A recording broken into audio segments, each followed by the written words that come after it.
Welcome, everybody, to episode 7 of the Thundercraps podcast, where we forge through the shitstorm that was WCW Thunder.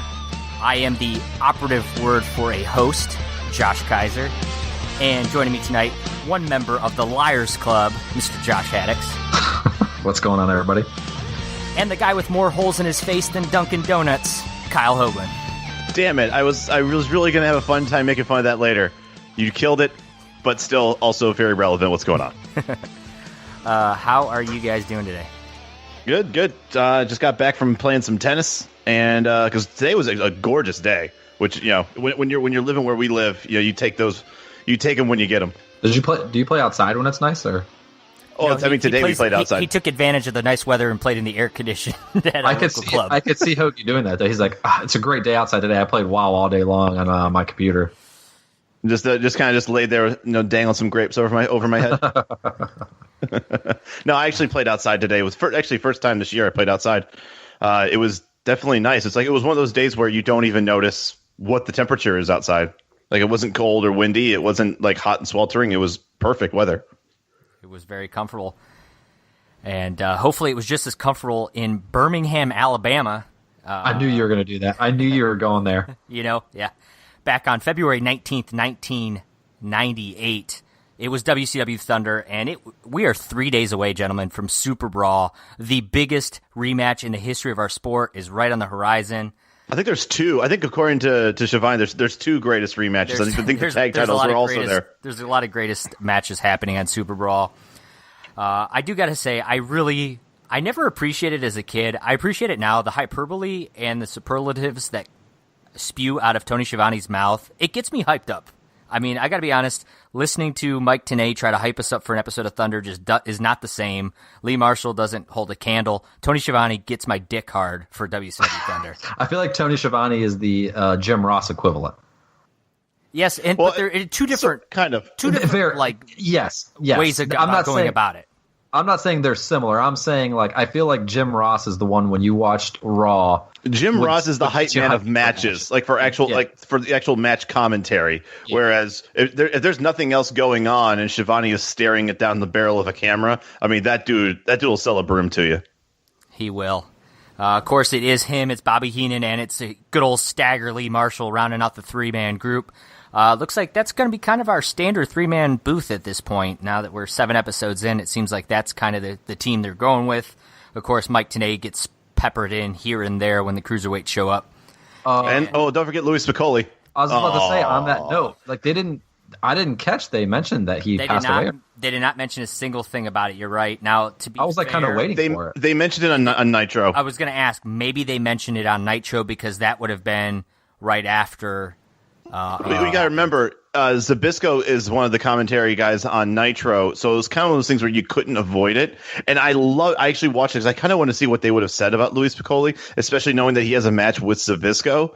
And Zbyszko still stayed in character after a guy legitimately passed away. They say, hey, you have anything to say about, you know, Louis Piccoli? And basically Larry's like, you know what, I'll just leave it with what it is.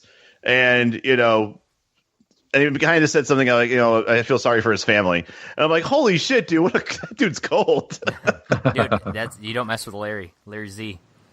Larry Legend. Of course, the commentary opens up. They're discussing tonight. We got Sting versus Macho Man in the main event. Of course, Sting and Hogan, Macho Man and Luger both set for Super Brawl. So you got to imagine we've had 6 DQ finishes for the main event. Maybe we'll have a 7th coming into this. And they're referring to Macho Man as the most dangerous man in wrestling. Kyle, I know you have a problem with that. Oh, I do. Steve Blackman is the world's most dangerous man. And no, that's a Lethal Weapon. Steve Blackman. No, it's Ken Shamrock. Yeah, Ken Shamrock. Who is the world's most dangerous man? So yeah, I don't want to. Macho Man does have a screw loose. He's a little unhinged, but no, he's no Ken Shamrock. It is fair. He is not. And I don't know if you guys caught this. Haddix, actually, I know you did because I saw it in your notes too. They keep discussing what we saw at the top of the program. This is the opening of the show where they keep saying at the top of the program. I'm like, what the fuck are you talking about? He's like, we'll get.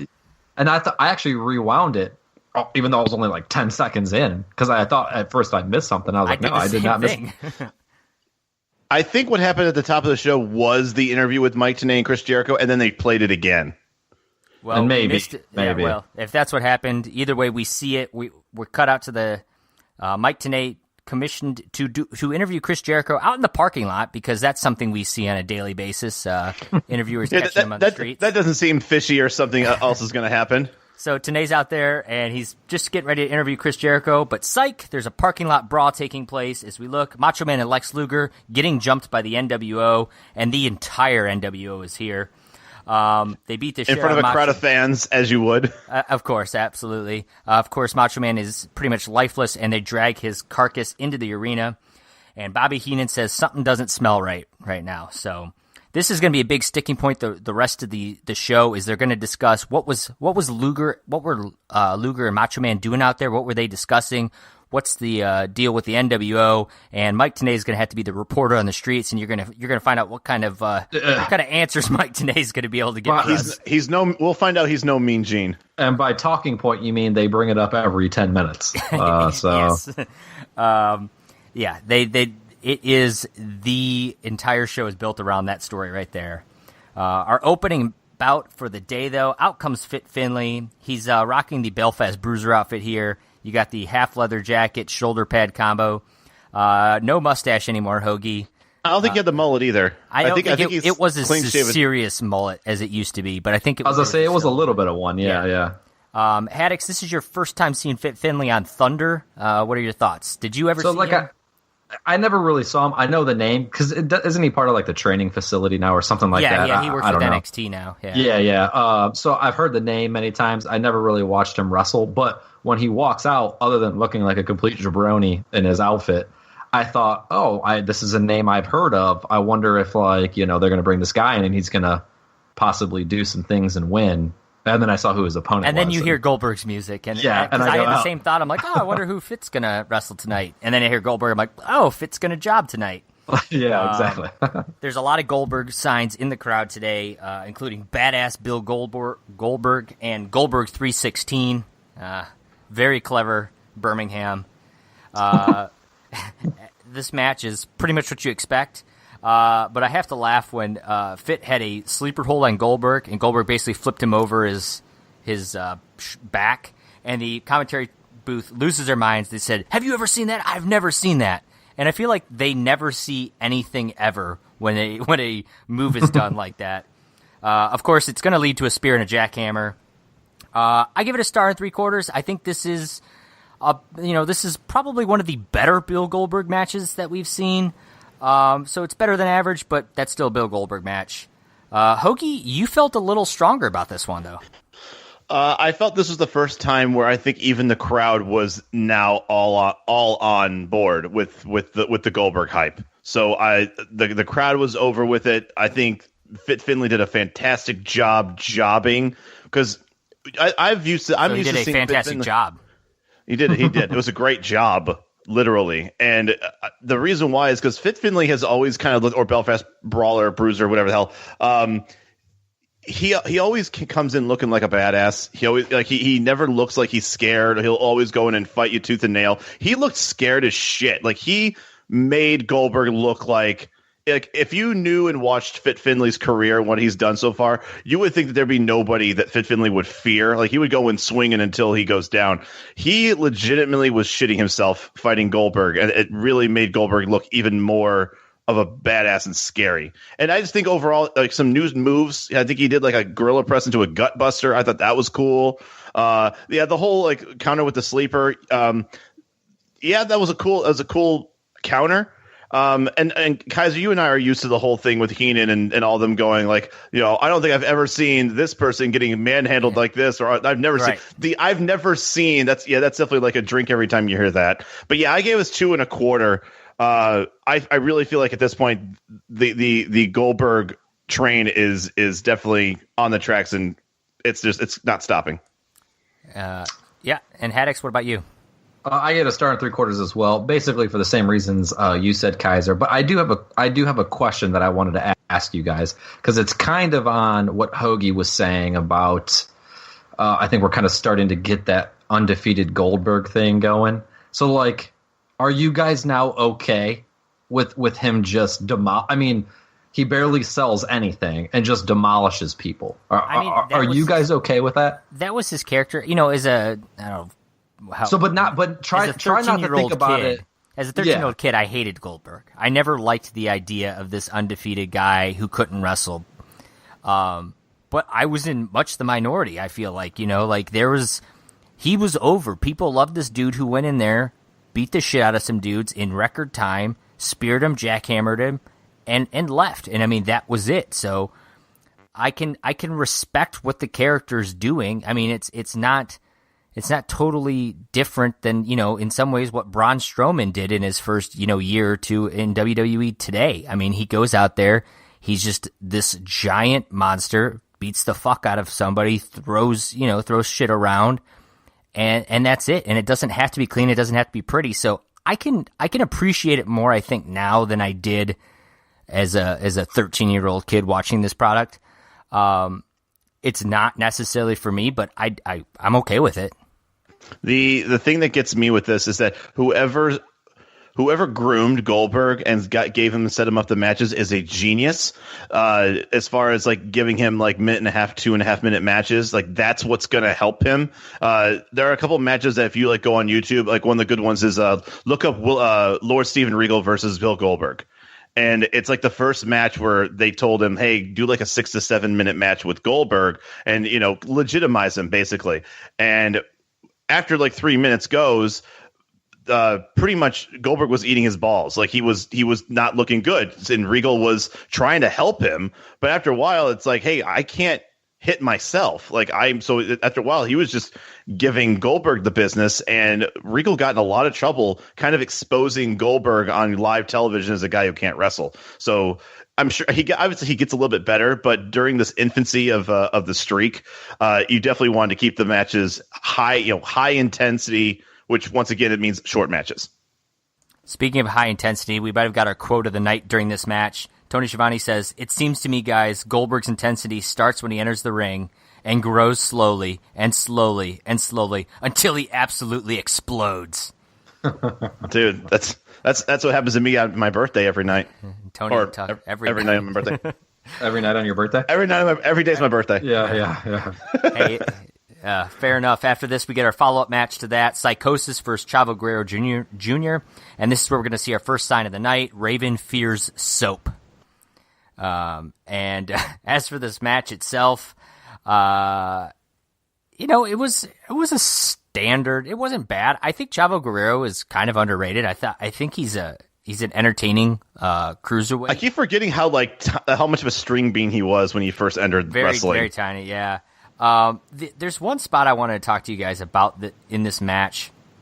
And I've seen him do it a handful of times since we've been watching, and I just wanted to bring it up at some point. There's that spot where you whip a guy off the ropes and kick his leg. And they kind of catch you underneath the leg to almost like trip him. And then the guy, instead of just like kind of flipping up in the air and dropping, he like flies into keeps flying into the ropes. It's just a weird spot to me, and it just to me doesn't make sense. I don't know. I feel like that's not how it would actually play out if you. It looks like an oversell, but at the same time, it's one of those things where it's like, why would you even do that? Because you're basically just flinging your body into something that is very, I guess, unpredictable how it's going to launch you back, and you could easily hurt yourself doing that. That's why I don't like it. It's weird that you bring it up, because for some reason when they did it in this match, I thought the same thing about it. It seems very overused. And we saw it last week or 2 weeks ago, didn't we? We've seen it a few times. We've seen every. I think it was Kidman did to Hoovy or something like that in a match. Yeah, I think you're right. I don't know. I thought I was I just wanted to discuss that one. So okay, we're all on the kind of the same page there. We will see our second sign of the night, Dahmer 420. So we got a real creative crowd here in Birmingham. This match is going to end with Psychosis throwing Chavo Guerrero down, and he's going to hit him with a top rope guillotine leg drop for a 3 count. Or a guillotine if you're Keenan. I gave it 2 stars. I thought there's a couple decent spots, but it also looked a little sloppy to me at times. What do you guys think? I gave it 2 3/4. I actually thought it was a very good match. I wish they had more time. I think this match was maybe 4 minutes long. Good pace, good offense from both guys. I don't remember. There might have been some sloppy or slow. Like maybe not everything was smooth, but I felt like there was no real like noticeable botch. And I'm always a big fan of somebody who can hit a good top rope leg drop, or what we call a Hogan leg drop from the top rope. I gave it 2 1/4. I agree with you, Kaiser. A decent match, but a little sloppy. And I feel like with these lucha or cruiserweight matches, if they're a little sloppy, since it's such fast pace, you notice it a little bit more. It exposes it more. Yeah, yeah. I agree with you there. And I feel like that happens a lot. But still not a bad match. So 2 1/4. After this, we get our Eric Bischoff Hogan segment. Of course, they're going to come out strumming guitars to the standard NWO music. Did you also notice that during the beginning part, like you hear, I'm pretty sure this was a inserted pre-canned booing. Like it was just like a very steady boo, and it didn't sound like something that was coming from like the crowd. And I think they also did that too to muffle out Jimi Hendrix. Like that's their way of trying to, as much as they can, try and like cancel out the music as best they can. That's interesting. I did notice our third sign of the night, Hogan can't act or wrestle, and there's 3 underlines under wrestle, so they really wanted to call out that part of it. Of course, Bischoff and Hogan are going to get out here. They're going to talk about the Macho Man. Hogan says he's at the top of his game, and he's got the entire NWO behind him. And he tells Macho Man, he says, hey, of course, Macho Man and Sting have the main event tonight. He says, hey, Macho Man, leave a little bit of the stinger for Sunday for Hogan to take care of. And it really is weird to me because they're pushing this Hogan NWO beating the shit out of Macho Man. They don't, they don't trust Macho Man. They don't want him. They're kind of kicking him out of the NWO, but they're not. And then for him to say, hey, hey, buddy, go take care of Sting and leave a little piece for me later. Like, I just don't understand what they're doing with this whole Macho Man Hogan thing. Like I don't know I guess they're trying to say he's playing mind games and acting cool, but I just feel like if Hogan really wants to win the title, he shouldn't jump Macho Man, before Macho Man has a match against his opponent. Like, you should just let Macho Man go out there and beat the shit out of the guy you're going to wrestle in a couple of days. Like, well, it was just like the night before he was supposed to have a tag match. He announces he's going to have a tag match with Macho Man, but before that, he decides to piss off Macho Man. Yeah, exactly. I don't get it. No. It's all part of the master plan, dude. Hogan knows best, right? That's right. Also, part of the master plan, of course, Nick Patrick. He's talking about how Nick Patrick was robbed, and he hopes Nick Patrick's going to be reinstated in time to count that 3 count for Hogan this Sunday at Super Brawl. So, still kind of alluding that maybe... does he join the NWO? Who does? Does Nick Patrick join the NWO? Leading up to this, that whole slow count thing, I think Nick Patrick was kind of the NWO's referee. Leading to this previous Starrcade. I don't think he ever wore a shirt. Right, exactly. I think it was just like you kind of thought maybe he was a dirty referee kind of thing. Yeah. After the promo, we're going to get our Saturday night promo. We get the stock video footage again, Kyle. Steiner Brothers going to defend their titles against Steve Regal and Dave Taylor. DDP is wrestling Sick Boy. And Kurt Hennig is wrestling Ric Flair, which... could be a good match in the right circumstances. And I would have looked forward to it if it was 1988, not 1998. Oh, I still think the two of them can put on a good match. Oh, absolutely. Yeah, of course. Ric Flair, it's Ric Flair and Mr. Perfect, sure. But I don't think either of them are in their primes. And I'm going to ask a totally out of nowhere question, and this could be a 20-second I don't know and don't care. But wasn't Ray Traylor like a hyped up guy with the whole NWO? Was he joining or not? He was kind of taking sides with Team WCW. He's been absolutely missing the past 4 weeks. Did something happen to that guy? Did he get fired? Is he just no longer part of any storyline? Okay. He's the big boss man in WWE. No, I'm not sure. I'd have to look that up. The last we even heard of him was that replay on Nitro where they they had the replay on Nitro where they attacked him and jumped him, and then he wrestled Scott Hall on Thunder and beat him. And he beat him. Right. Did he beat him? So that's why. Yes, he did. He beat Scott Hall. Okay. So, yeah, that's the last time we've seen him. So I don't know if he's jumped ship yet or not. Obviously, he is going to go return as boss man soon, so it might be something to look up. Next match of the night, Scotty Riggs versus Booker T. Booker T is apparently no longer the TV champ after he lost to Rick Martel, but he's getting a rematch against Rick Martel at Super Brawl, and the winner of that match is going to have to defend it against Saturn later that night on the card. And Lee Marshall drops the big scoop on all of us that Booker T has a new move he's going to attempt tonight, the 110th Street Slam. Did anyone else, after hearing that, go, "Oh my God, please tell me he doesn't do the move in this match"? I was just like, I'm not familiar with this move. I know a lot of Booker T's moves. I'm familiar with his run in WCW. I'm familiar with his run in WWF or WWE, and I'm like, I'm curious. I don't remember what the 110th Street Slam is, so I was looking forward to it. Before we get to that, we got two more signs of the night. We get Hyatt kidnapped Villano's 12 through 24. So, good to know that's where the rest of them went.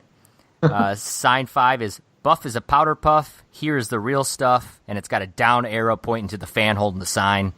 So it's a good run. That. Yeah. Booker T is over with this crowd. The dude, when he raises the roof, they love it. And this is where they said, "Hey, we might see the slam." This leads to Booker T to kick and do his scissor kick, and that's the match. No 110th Street Slam, 2.25 stars. It was a decent squash match. I really kind of just enjoy what Raven's Flock. I feel like they're good enhancement talent. Like the way they put in decent heel work. They're okay laying down and being beat, and it doesn't really hurt their characters, I don't think. So I do kind of appreciate that. And I also appreciate Lee Marshall's scoop not coming through. So yes and no on that. I also gave it 2.25 stars. I actually went on YouTube to look up the 110th Street Slam. All it is kind of like a delayed spine buster. And he does do that towards the beginning of the match. But the thing is, because it seems like nobody in commentary actually knows what the 110th Street Slam looks like. They couldn't say "Oh, there it is." They just were like, "Oh, whatever, spine buster." But yeah, it was more theatrical. Like he kind of picks him up, holds him up there for like a second and a half, and then just drives the dude down to the mat. Which was the first thing I thought. I was like, "Oh, is that it?" But the commentary didn't really say shit. I also think that the reason why they may have thought that maybe the finish had to change. If you notice, Riggs was holding his elbow a little bit towards the end of the match, and I think they might have had to change the ending because at this point, Booker T usually does not win matches with the axe / scissor kick. It's usually the Harlem Hangover or the missile drop kick. Hangover a lot, yeah. So the fact that he won with the axe kick, I think they just ended it with that because I honestly think legitimately Riggs got injured. And because he was holding his elbow, if he tried doing the 110th Street Slam, if that was what he was going to do, he would have needed his arm to brace himself a little bit. And I think that they just went ahead and moved with the scissor kick instead. So basically, you're saying Riggs is a pussy. Well, what I'm saying is he was hurt. So yes, I gave it 2.5 stars. Again, nothing like real crazy, solid match. I never realized how over Booker T was, but yeah, the crowd was digging them some BT. Hey, if anyone ever says it, if anyone thinks that Alabama isn't embracing racial cultures, all right, just look at WCW and Booker T. After this, we're going to get Mike Tenay doing some investigative journalism. He's in the WCW training room. Lex Luger, who was, of course, part of that brutal attack outside by the NWO, he's getting taped up on the training table. And Tenay asks him what was he doing out there? What was he doing with Macho Man? And Luger says he's angry. Says Tenay doesn't belong in there and scares him off. So good work, Tenay. You've answered nothing further than we already Did you knew. think that was going to go well at all? Like as you look back there, like, oh hey, look, here's a wrestler who just got his shit kicked in. He's in a whole lot of pain. He's being tended to by medical officials. Let's go shove a camera and a mic in his face. Hey, look, Lex, what's going on? Like, yeah, I'm sure he wasn't going to just set up and be like, oh, cool. Yeah, come here, Mike Tenay. Let me tell you my thoughts. Let me give you the full details. Yeah. Well, especially because this whole thing is supposed to be shrouded in mystery anyways. Like, oh, what are Luger and Macho talking about? It would totally ruin probably 80% of what the commentary has been talking about for the whole show. If he's just like, oh, we were out there because we were talking about joining a group and we're going to turn on Hogan and blah, blah, blah. Like, yeah, they're going to go ahead and just share their whole story of what they're going to do. Like, no, that wasn't going to happen. Hey, you can't hurt a guy for trying, though, He's no Mean Gene, all right? We've already stressed this. This is true. Our next match, another member of the Flock, Kidman, going to be wrestling against Juventud Guerrera. And when Kidman came out, and the Flock in general, they're getting heavily booed. I mean, I think they're next to the NWO in some regards, maybe more just straight heels. Do you think you hear it more too because they don't have theme music?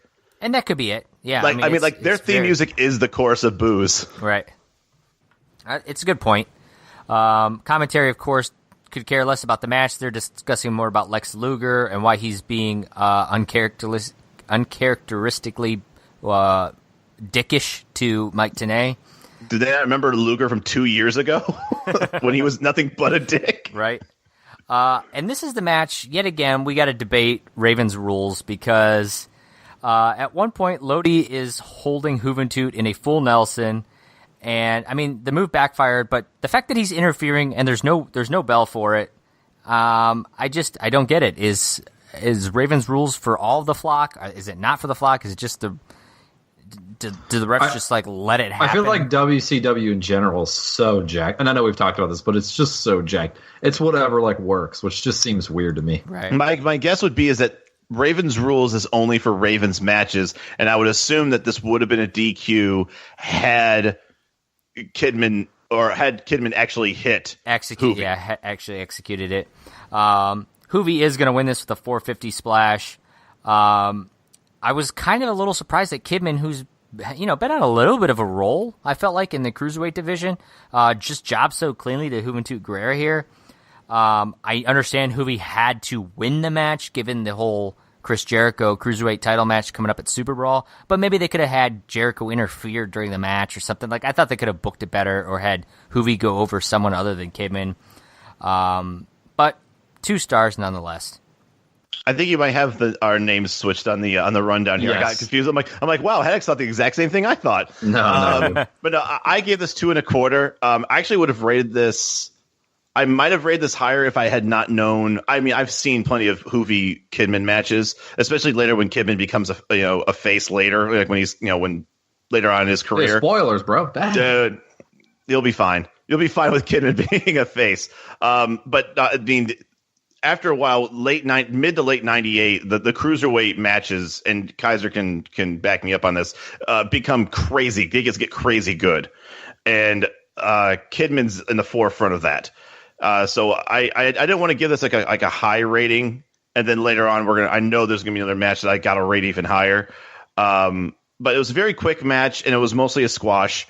It makes sense. Hoovy is the number 1 contender, which once again later on in the show I'm going to complain some more about that whole concept. But it makes sense that he won. I'm glad that Hoovy won with the momentum he's getting going into his pay-per-view match. I gave it 2.5. Very similar reasons of what you guys said. Solid. It made sense that Hoovy won. I think I rated a little bit higher because this match had all kinds of reasons why someone should interrupt, and it was one of the matches that WCW decided not to have anyone interrupted. So I guess give him credit for that, So yeah, 2.5.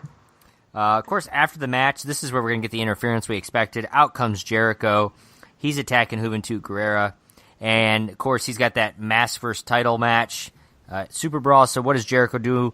He rips off Hoovy's mask early, revealing yet another mask underneath. So Hoovy was wearing 2 masks to wrestle this match. You got to appreciate that spot. But my favorite line here was when Heenan yells, "Zoom in," and meaning zoom into the face of Hoovy when the mask got ripped off. And Tony says, "You can't direct." And Heenan goes, "The people in the truck can't either," which just cracked me up. Just classic Heenan stuff. And it's at this point we're going to find out Dale Earnhardt won the Daytona 500. He gets congratulated. And I had to look it up. Almost 3 years to the day at Daytona is when Mr. Earnhardt is going to pass away. So little crazy to think about.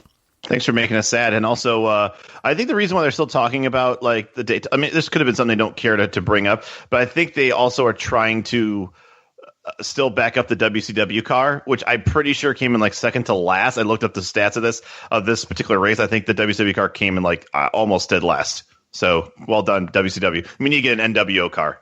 Yeah, no kidding. Speaking of NWO, out comes the Outsiders with Dusty Rhodes. And, of course, Scott Hall gets on the microphone, and yet again, it's not turned on when he starts talking. Every week.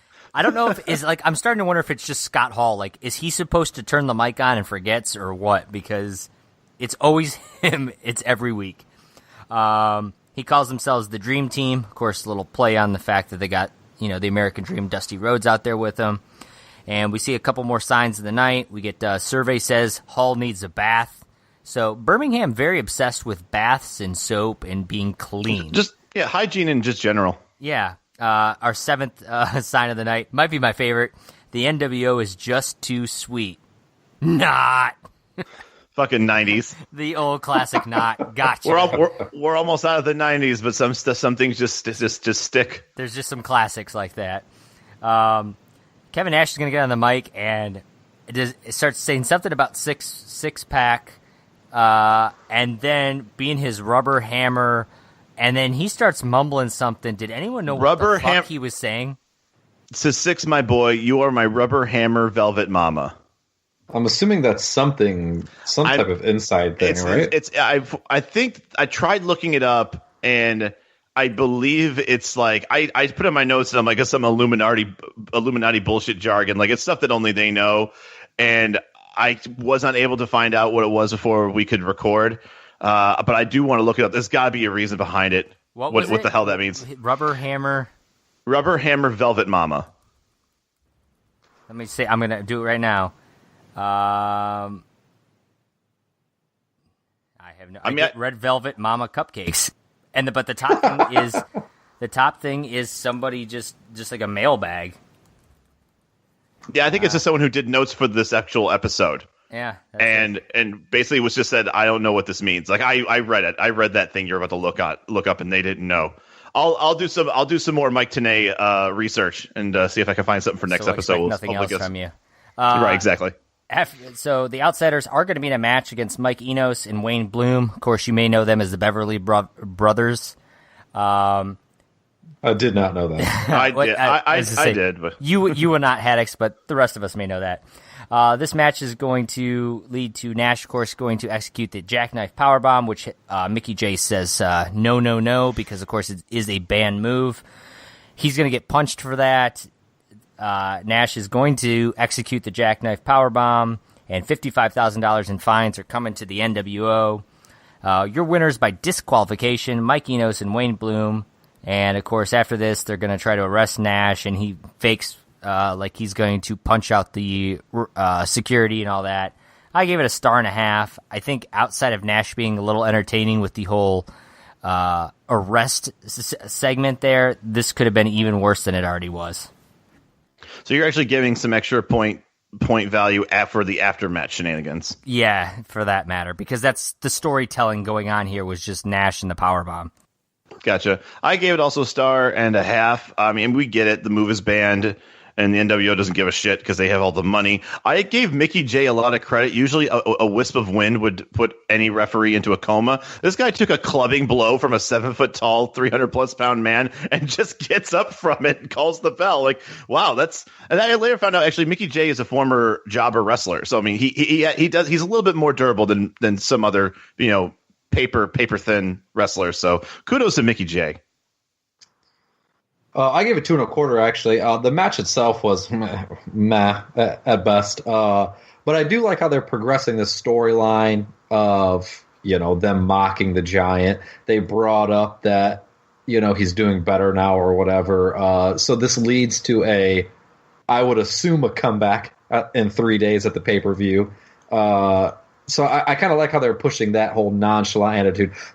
What I don't like is the whole fine thing. Like, we talked about this a few weeks ago. Like, who gives a shit about getting fined? Like, it's obviously not real money. So, some other type of real punishment. money. When we were young, we thought this was real money. But I mean, it's just like, do some type of other punishment other than fining. Like, it's stupid.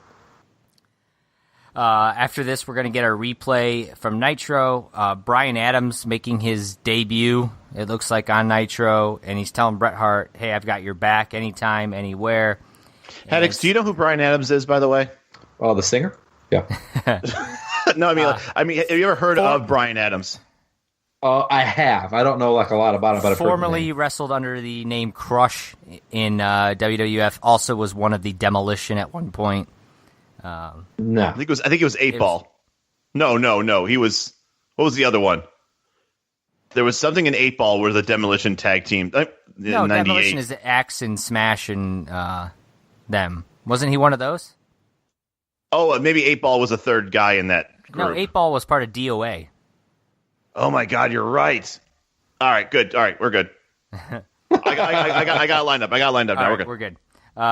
So maybe Hoagie doesn't know who Bryan Adams is. I was going to say, Hoagie apparently doesn't know who Bryan Adams is. Please forgive me. Nice. So Bryan Adams tells Bret Hart he's got his back. Tells Hogan, if you want to get to Bret Hart, you got to go through me first. This leads to, of course, him holding Bret Hart back and then NWO attacking him. He rips off his jacket. Of course, he's now a member of the NWO. What a weasel. And out comes Ric Flair to save Bret Hart. So, of course, Flair and Hart are now on the same side. So, real quick on that, I had it in my notes. I had to ask you guys. Did WWF or the federations at this point in time back in the day not own the rights to characters? So, he was still Bret the Hitman Hart. So, I mean, he was able to be Bret the Hitman Hart. It's certain people have different things. Bret Hart is Bret Hart, so they can't own that name. They could have probably owned. Well, they keep calling him Bret the Hit, and that's what I thought at first. Maybe it may be one of those things he worked into his contract that he owns the rights to that name. So I mean, it's all, it could be all over the place. WWF owned the name Diesel and Razor Ramon, so Nash and Hall came over. They couldn't be Diesel and Razor Ramon. Yeah. So it all depends on who is who. Like Hogan came over. WWF didn't own the name Hulk Hogan, so. They actually Marvel owns the name Hulk, so there's some rights in there that Marvel actually gets credit for. So there's a lot of gray areas with things that it all depends on who you're dealing with. Right on. After the replay, we're going to go out. Out comes Kurt Hennig and Bryan Adams. They're going to be joined with Rick Rude. They're going to cut a promo. This is we're going to see our ace sign of the night. We will flock you. The sign itself is whatever, but I had to do a double take, rewind, pause, because I saw the guy who's holding the sign. He's wearing sunglasses indoors in this arena. He's got he's got just a regular ball cap on, and he's not wearing a shirt. And I thought it was Lodi. It's not Lodi. It's just some douchebag Birmingham, Alabama fan. Whoa, dude. Hey, we appreciate our Birmingham, Alabama crowd, okay? Well, we do. We just don't appreciate the douchebags who don't wear shirts and wear sunglasses indoors. All right? That's who we don't appreciate. That said, Rude is going to call the roster of WCW dweebs, which gets Tony Schiavone to go, He wasn't ready for the 80s reference from the 80s wrestler. He was not. Haddix, you did appreciate Rude's promo, though, here. I thought it was 10 times better than Hogan's promo earlier on. I thought I've been very not impressed by Hogan's promos, at least on Thunder. Rude is one of the best on the mic, to be honest. Rude was it was very natural. It was like he was out there talking, but it holds your attention. Unlike Hogan just babbling on, whatever. It's got blabbling. Blabbling on. Exactly. Out comes the British Bulldog and Jim Neidhart. While saying that while Kurt Hennig says Rude was the best there was, Hennig says that he is the best there, Kurt Hennig says that Rude was the best there was, that I am the best there is, and that Bryan Adams will be the best there ever will be. So, of course, they're talking a little shit towards Hart. So, of course, Neidhart and Bulldog are out there. And Neidhart Bulldog basically call out Hennig and Bryan Adams and says, let's just get it on right now. All of a sudden, there's a ref in the ring. The bell rings. We have a match. I was like, where did Charles Robinson come from? He just pops up out of nowhere. No one's wearing ring gear, so I kind of appreciated that they're brawling with just like this wasn't a planned match, but we're having it. A lot of jeans in this as well. Yeah, Rick Rude kind of interferes. He's choking some people with his tie, but of course it's a non-sanctioned match. The commentary team lets us know, and then the ref just calls for the bell. So it was it wasn't a match, but then it was an impromptu match, but then it was a canceled match that wasn't a match. Nothing to rate here, just kind of strange. I kind of enjoyed it at first. Like, I kind of wish they would have had a match, but I don't know, maybe they're holding this off for maybe a little Super Brawl action here. So, yeah, I didn't rate this because as soon as I saw that they were just kind of punching each other, I'm like, there's no ending to this match. Isn't going to have like a winner, and I was right. And second of all, I just want to say Crush was a member of the Demolition and was the stable leader of the Disciples of Apocalypse. He was in both. He was part of DOA too. Okay. Yes, he was the leader. He founded the DOA. He was Axe and Smash and Crush were the guys from Demolition. And then he went Hawaiian Crush. And then he came back and founded the Disciples of Apocalypse with Chains, Skull, and 8-Ball. Was that before or after this? This would be after, because Bryan Adams. Oh, I'm sorry. This was June '97 when he does the Disciples of Apocalypse. So he did DOA Apocalypse and then came over as Bryan Adams. Okay. Correct. Now DOA continues to happen, but that's what I think that DOA then just becomes, I think, a tag team with like a 3-man, almost like a New Day type of thing. Yeah. Yeah. Okay. Nothing more to say about that match. We get a replay when we come back that what happened during the break, which is basically security trying to break up this brawl with all these men. And then we got Mike Tenay interviewing the Steiner brothers. The Steiners are coming out with both sets of tag belts, which surprised me. Like, I really thought that they were just going to get rid of that old bogus set that Hall was carrying around. Rick Steiner's going to cut some promo here. He's going to say they proved it, that they're together again, that they're the best, that, they won these belts, and said it's going to be easier for the outsiders to take a T-bone away from a rabid pit bull than it is going to be able to take the titles away from us. Scott Steiner does not say a word this entire promo, and that's going to be about it for that. I think that's more telling than anything. That Scott doesn't say a word. Yeah, well, I agree. I feel like I think you guys have heard of the term like a death kiss, right? Where somebody says something or mentions something, and it's like, dude, you've doomed it. And all that Shivani and Tenay and everyone's been talking about is, all right, the Steiners they're now best buds again. They're getting along. Nothing's going to stop them. Everything is great. And then they have this interview where Scott Steiner doesn't say dick, and it doesn't feel right. It doesn't feel like everything's okay. Scott Steiner seems like he's fine. He just seems he just seems like he's plotting something, and I don't like it. Something smells fishy. Part 2. We'll have to find out at Super Brawl. After this, we can go back to the commentary team. They're going to discuss that parking lot brawl we saw earlier. Jesus Christ! They're going to want to know, what's going on with Luger and Macho Man. What were they talking about? Why were they talking? And Heenan tells Mike Tenay to go earn his money. We're going to get our second replay of the night, which, of course, is just going to show the NWO attacking Luger and Macho Man in the parking lot that they just discussed. So there we are again. Thankfully, we're saved by a La Parka versus Super Colo match. Mike Tenay is going to come in to replace Lee Marshall to discuss all sorts of things. Unfortunately, those things are not including this match, but more just the situation between Luger, Macho Man, and the NWO. And Tenay basically says that he says that Luger, Macho, all that thing was going on before his interview with Jericho began. Of course, they really didn't even ever have an interview, so I don't know what he means there. He said that the discussion looked agreeable but argumentative, and that was about it. Tenay gave us nothing yet again, just more awful scoop from Mike Tenay. Every question that they asked him, it almost made it seem like Tenay was on the stand and he was trying to plead the fifth. Like, he was like, were they really upset with each other? Yes. Were they also nice to each other? Yes. Yeah. Were they argumentative at times? Were they? It seemed like they were getting along at times. Yeah, it was. I was like, thanks, Tenay. Yeah, exactly. He was riding the fence hard here. The announcers did wake back up in this match when there was finally a reverse powerbomb move that took place, and they all kind of lost their minds for a minute. It was like, oh yeah, there's a wrestling match going on. But this match is going to get interference thanks to Disco Inferno, who's going to come out with a chair. And I had to laugh because this reminded me of a video game spot where you grab a weapon from the outside and you throw it into the ring, and the referee is like programmed to instantly run over, grab the weapon, and toss it out of the ring. Because that's what Mickey J did. Disco throws a chair and he grabs it and throws it out of the ring. And La Parka is going to win this match in the process during all this, and then he's going to give Disco a chair shot after the match for trying to interfere. I gave the match 2 stars. I thought it was fine. It didn't end in disqualification, which I thought was what was going to happen when Disco came out.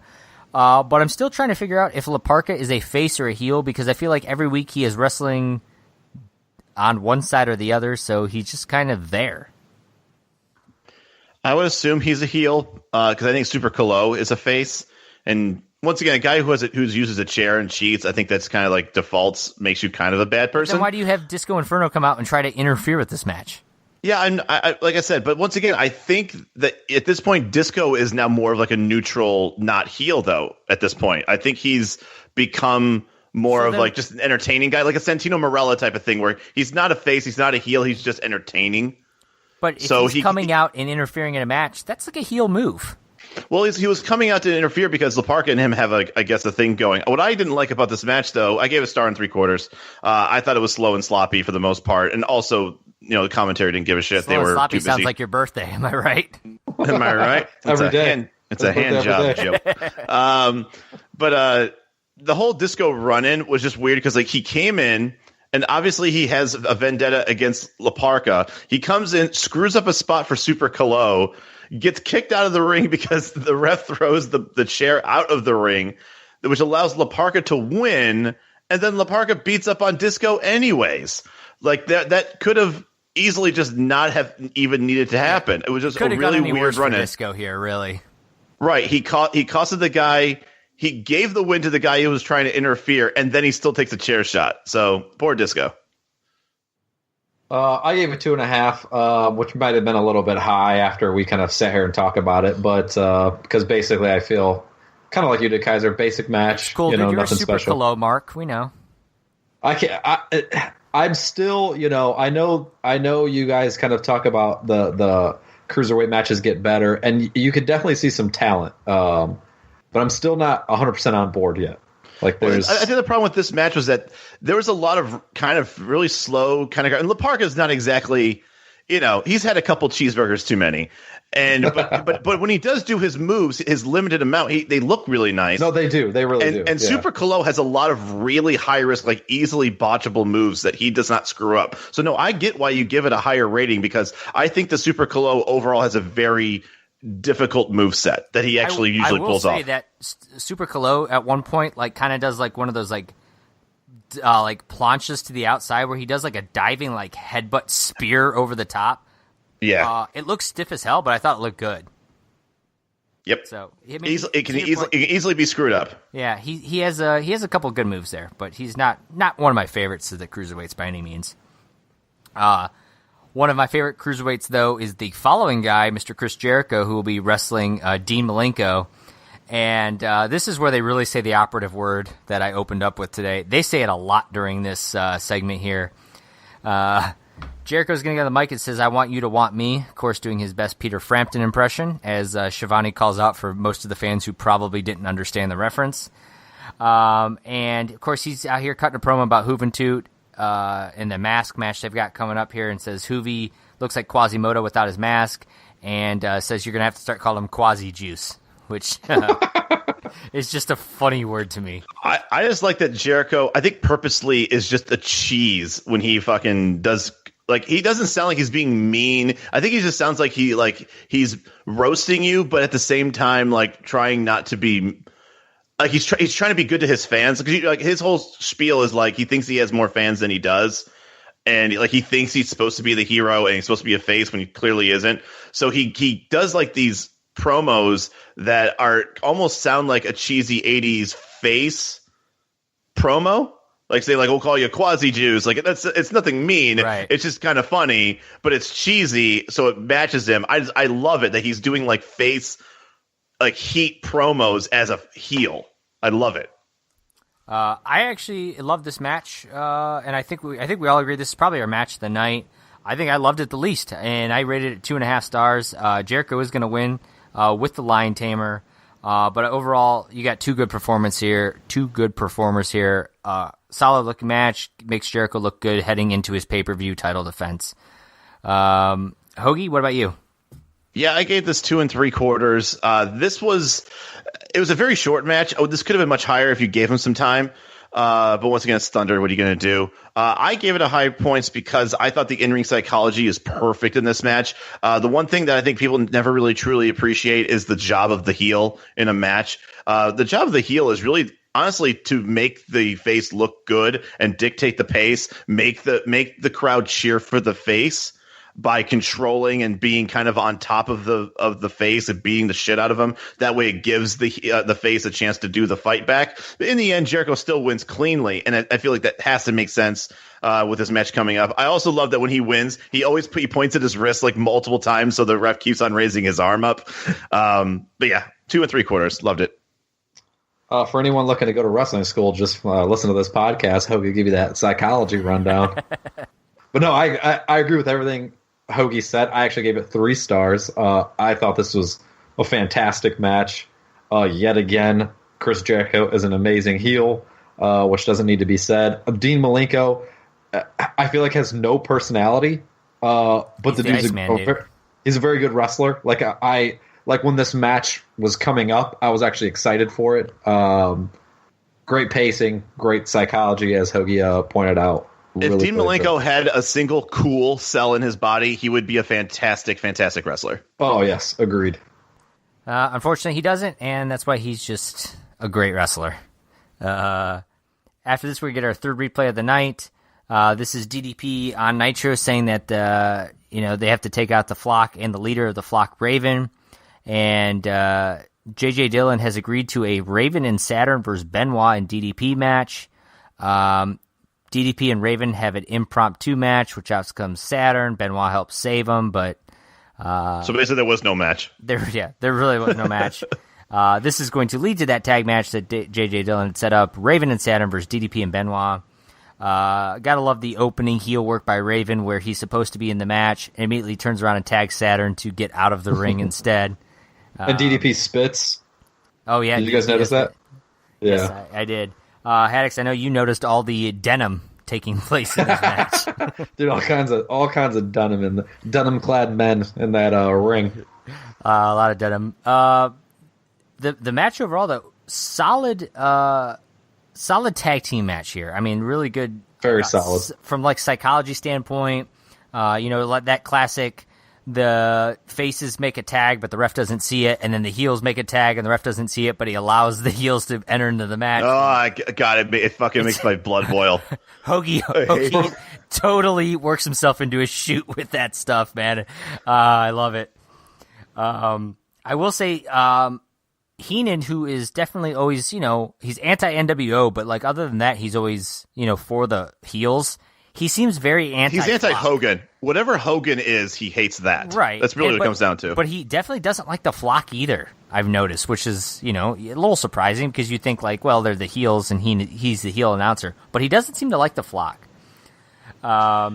This is also I think he also likes DDP. It's weird where Heenan's loyalties are. Yeah, that's fair too. Of course, this is one of those Ravens rules matches where we're not sure what happens. If the rules apply, no one really seems to know what happens. But the chair is in the ring, and of course the drop toe hold is executed, so that means everything's okay. I always laugh when I see that because I picture you saying, there's going to be a drop toe hold as soon as there is a... It's always there. But nothing is better than when Benoit punches a chair into Saturn's face. Like he's a superhero.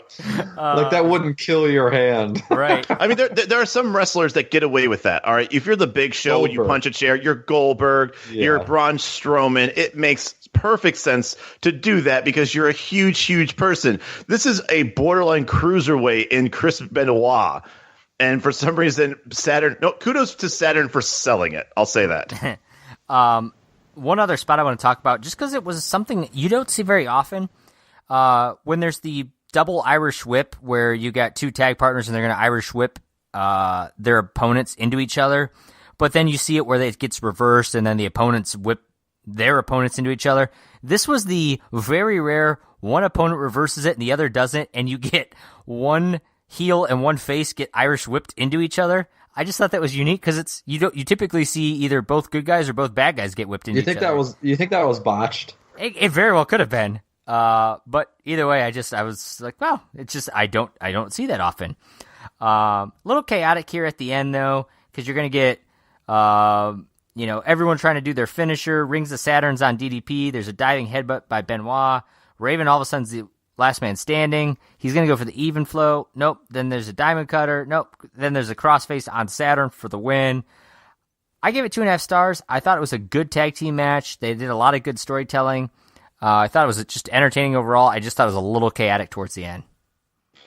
I gave this 2 3/4. This is actually my match of the night, and I would have rated this higher if it wasn't for the ref blunders that just I can't look past. I understand it's a show. I understand it. I can't do it though.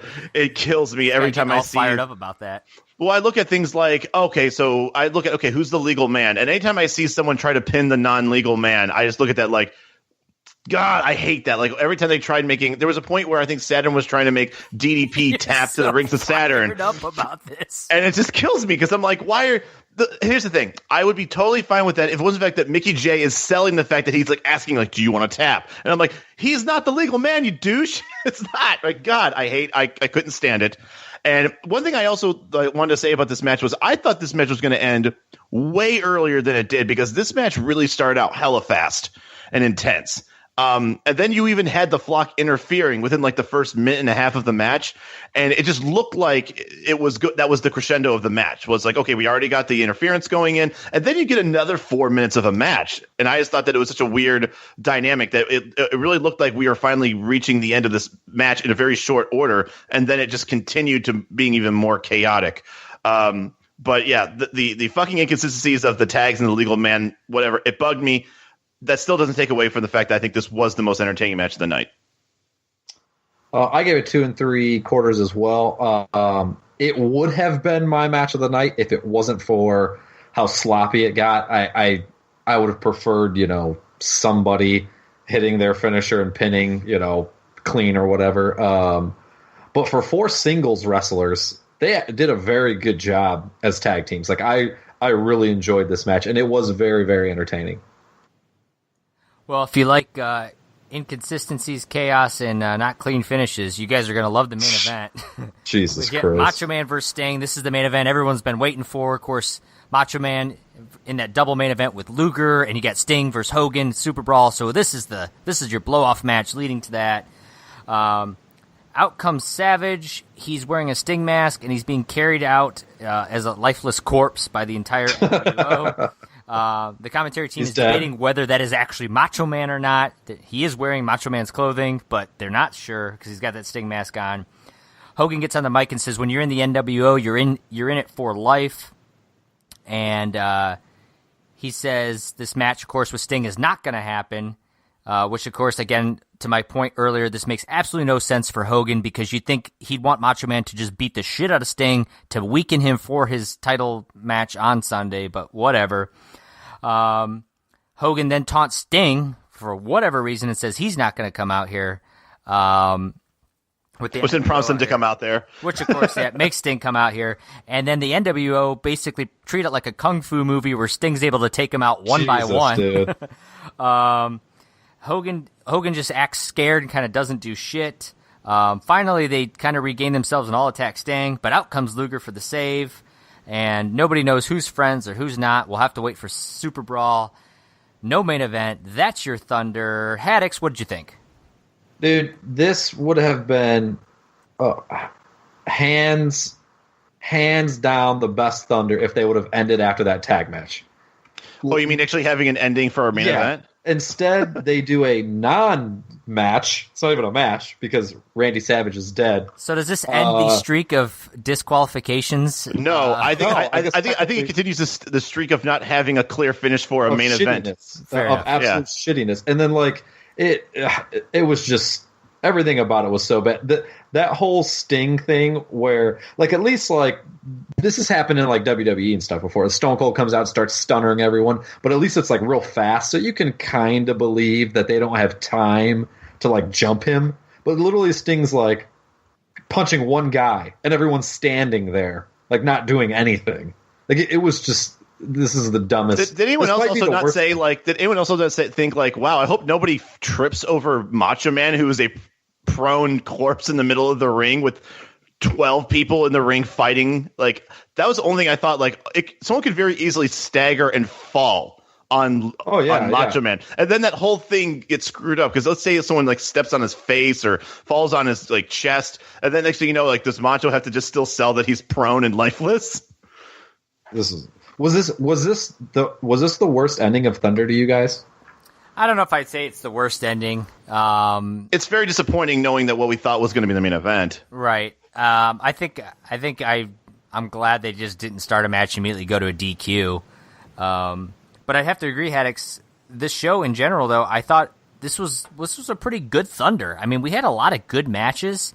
It was a go-home show, and I thought as far as pushing that Sting-Hogan main event rematch, they could have done a little bit better in that regard. They really pushed Luger Savage. That's what I thought was so strange. And they're still pushing. I still feel like if you knew nothing about the upcoming card, wouldn't you guess that, like, Macho Man and Hogan were in, like, a match together based on what the story's been the last couple weeks? Like, they're pushing this. Right. Sting is like an afterthought. Yeah, it's just kind of strange. That said, I enjoyed Thunder for the most part. It was better than the last couple weeks. We're starting to see some decent matches, and maybe next week, guys, after we find out what happened at Super Brawl, maybe we'll have a main event with a clean finish. What do you say? Here's hoping. Or either that, or maybe Jericho will defend his Cruiserweight title once again, even though there's an actual match he's supposed to do on a pay-per-view. Did you know that the Cruiserweight title was on the line? I did not. It was. Yeah. That said, that is our show this week. If you haven't subscribed yet, go find us on iTunes. Leave us that 5-star rating. Let us know what you think about the show. And go follow us on Twitter. We're at ThunderCraps. Or you can always go to thundercraps.com for all of our past episodes, social media accounts, all that fun stuff. And go check out Super Brawl, the greatest rematch in the history of our sport, and many other greatest matches of our sport. Watch that, then go watch the February 26th, 1998 edition of Super Brawl. And we'll be right back here next week to review that. For Kyle Hoagland and Josh Haddix, I am Josh Kaiser, and we will see you guys next time. Adios. We are seriously out of time. Later.